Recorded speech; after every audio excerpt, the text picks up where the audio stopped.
Hi, my name's Brian Donarski. I'm a lieutenant in the United States Army. I joined the Army in 2004 after 9/11. I was a Marine for a decade. I actually got hurt in the first Gulf War where I was medically discharged with 10%, and the VA actually upgraded my rating to 40%.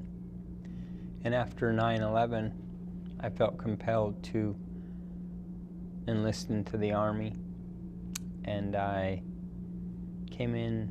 It took me 3 years to get back into the Army because of my medical injuries from the Marine Corps. So I guess 13 doctors and 7 PT tests later, I was in the United States Army. I've been overseas for 34 months, but I was deployed to Iraq in 2005, and I was hit by a roadside bomb, pulling 7,200 gallons of jet fuel. And I had a stable burst fracture at C5, 6, and 7. I hurt my back, ripped my shoulder out, bruised my frontal and rear lobe, and I was having major issues with my right eye. I cracked all the teeth in my mouth, and I had like paralysis, or they call it drop foot and drop hand, where I couldn't feel things from my elbow and below, so I kept my hand in my pocket, and from my knee down below. So I dragged my foot around for 4 months. I went through like 5 pairs of shoes, but all was good. That was in 2006 and 7. I was released from Walter Reed after 13 months. I spent 13 months there, and then I had to go to some training to see if my body could handle some of the requirements in the military. And I got released on the 27th of July of 2007, and on the 5th of August I was back in Afghanistan in 2007. I was there for almost 6 months.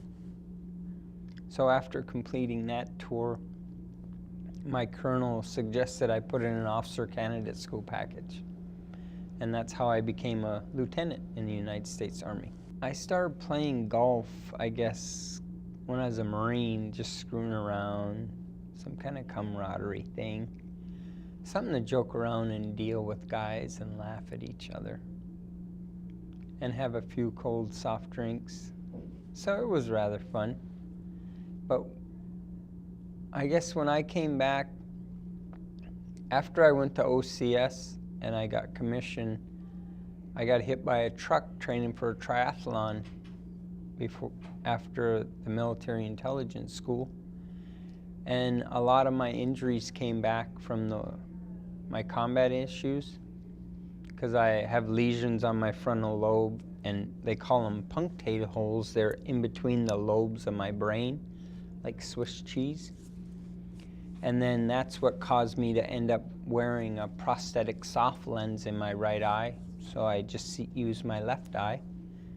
I ripped my bicep off my arm, and I had to have a couple more surgeries on my shoulders.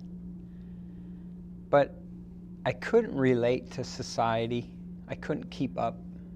I didn't understand transformation, they call it, where you go from a quiet parking lot into, say, Target or Walmart, and all the noise from in a store or in a kid's classroom or in the work environment.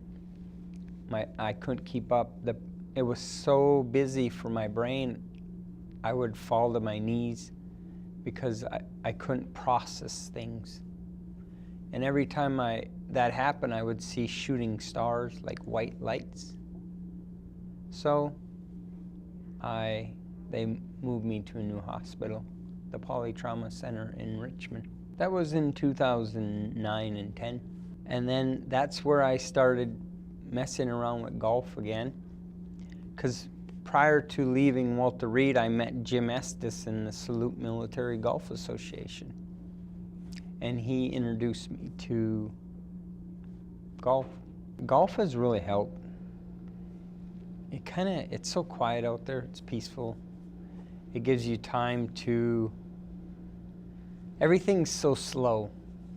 Everybody talks about the stress and all, anger and all that. It's actually pretty mellow. I just take it as it comes. You can only control so much. I'm a pretty good stick, they say. I'm pretty anxious to meet President Bush. I met him like 3 times when he was at the White House. Very short and brief. It's kind of exciting. Not too many people that get to serve for their boss in combat get an opportunity to actually meet him after the fact. And there's nothing in this world I would change. I mean, I love my country. I love all the people in it. I would do everything exactly over the way it happened again.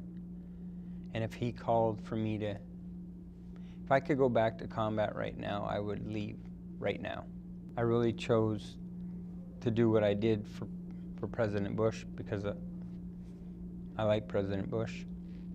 I believe in what he stands for and who he is as a man. It's very interesting to see how when he speaks to you, he gives you 110% of your time. He's totally focused on you.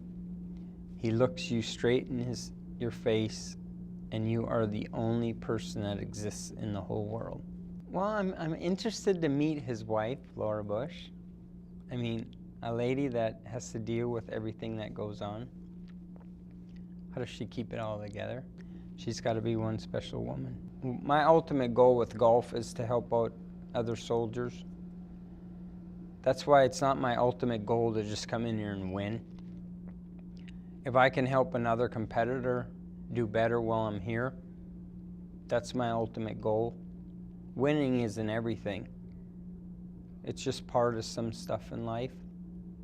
But if you can help everybody succeed and get something out of this time while we're here, so then next time we come again, we can help someone else, that's what it's all about.